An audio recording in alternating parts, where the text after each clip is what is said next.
हम युवा देश की ताकत हैं, परिवर्तन लाकर मानेंगे, कर देंगे ऐसा काम यहाँ लोग मील का पत्थर जानेंगे।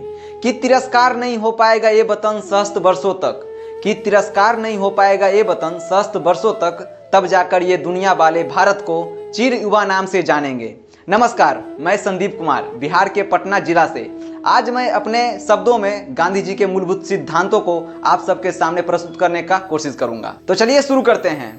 आज के युग में विज्ञान ने लोगों की बीच की दूरी तो मिटा दी है, लेकिन दिलों की बीच की दूरी बढ़ाते जा रही है। जहां तकनीक तो तेज है पर संवेदनाएं कमजोर है। ऐसे अंधकार के समय में किसी मार्गदर्शन की जरूरत है तो वो है महात्मा गांधी जी, क्योंकि ये कोई व्यक्ति नहीं बल्कि विचारधारा हैं जो कभी नहीं मर सकते हैं। क्योंकि मरता तो नश्वर शरीर है, विचार तो हर काल, हर युग, हर परिस्थिति में अपनी प्रासंगिकता बनाए रखती है। इनका विचारधारा इतना महान था कि विश्व के सर्वोच्च पुरस्कार नोबेल शांति पुरस्कार के पैनलों ने इन्हें सम्मानित करना उचित नहीं समझा, क्योंकि इनका विचारधारा इतना सर्वश्रेष्ठ है कि इनका पैमाना तय करना उनके विचारधारों का उल्लंघन होता। इन्होंने पूरी दुनिया को सिखाया कि सच्ची शक्ति हथियारों में नहीं बल्कि सत्य और अहिंसा में है। लेकिन कुछ लोग कहते हैं कि अहिंसा आदर्श है, व्यवहारिक नहीं हो सकती है। लेकिन मैं उन सब से पूछना चाहता हूँ कि अगर अहिंसा कमजोर होती तो क्या बिना गोली चलाए एक बड़ा साम्राज्य घुटने टेक देती? गांधी जी ने हमें सिखाया है कि हिंसा शरीर को जीतती है पर अहिंसा आत्मा को। लेकिन मुझे लगता है कि सत्य आज की दुनिया में सबसे बड़ी संकट है, क्योंकि आज की दुनिया में हथियारों की कमी नहीं है पर सत्य की भारी कमी है। गांधी जी का सत्य केवल शब्द नहीं था, वह एक साधना थी, संघर्ष थी, जीवन था। लेकिन आज की पूरी दुनिया युद्ध से थक चुकी है, नफरतों में टूट चुकी है और लालच से अंधी हो चुकी है। गांधी जी का वह वाक्य हमारी कानों में गूंजती है, आंख के बदले आंख पूरी दुनिया को अंधा बना देगी। आज पूरी दुनिया को गांधी जी के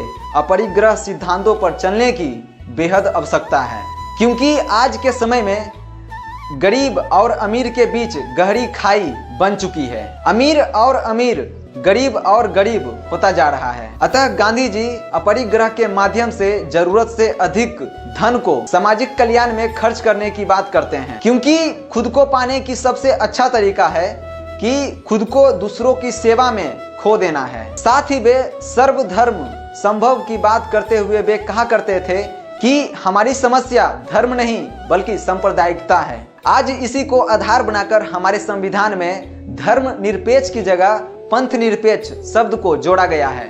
लुई फिशर ने भी ठीक ही कहा था कि अगर मानव को जिंदा रहना है और सभ्यता को लोकतांत्रिक आधार पर फलना फूलना है और विकसित होना है तो लेनिन, कार्ल मार्क्स और माओ के विचारधारों पे नहीं बल्कि गांधी जी के बताए मार्ग पर दुनिया को चलना पड़ेगा। आज के डिजिटल युग में अश्लीलता और नग्नता को जिस तरह परोसा जा रहा है, युवाओं को काम, क्रोध, आलस में जकड़ कर मरुस्थल की भांति बंजर बनाता जा रहा है। ऐसी परिस्थिति में गांधी जी का ब्रह्मचर्य का सिद्धांत ही समाज में आध्यात्मिक बदलाव लाकर युवाओं का जीवन हरा भरा कर सकती है। गांधी जी अपनी आत्मकथा एक्सपेरिमेंट विथ ट्रूथ में लिखते हैं कि मेरा विवाह 13 वर्ष की आयु में कस्तूरबा से हो गया था, जो हर परिस्थिति में सहयोगी साथी के रूप में हमेशा मेरे साथ खड़ी रही। मैं आज अपना विवाह याद करता हूँ तो मुझे रोना आता है और उन बालकों को बधाई देने का जी करता है जो मेरी जैसी स्थिति से बच गए। अतः वे हमेशा बाल विवाह की निंदा करते थे। आज मुझे लगता है आइंस्टाइन ने ठीक ही कहा था कि आने वाली पीढ़ी को यह मानने में मुश्किल होगी कि हार मांस से बना भी कोई व्यक्ति इस धरती पर आया था। इस प्रकार गांधी जी के असंख्यक विचारधारा हैं जो कि भारत ही नहीं बल्कि पूरी दुनिया में जीवित है।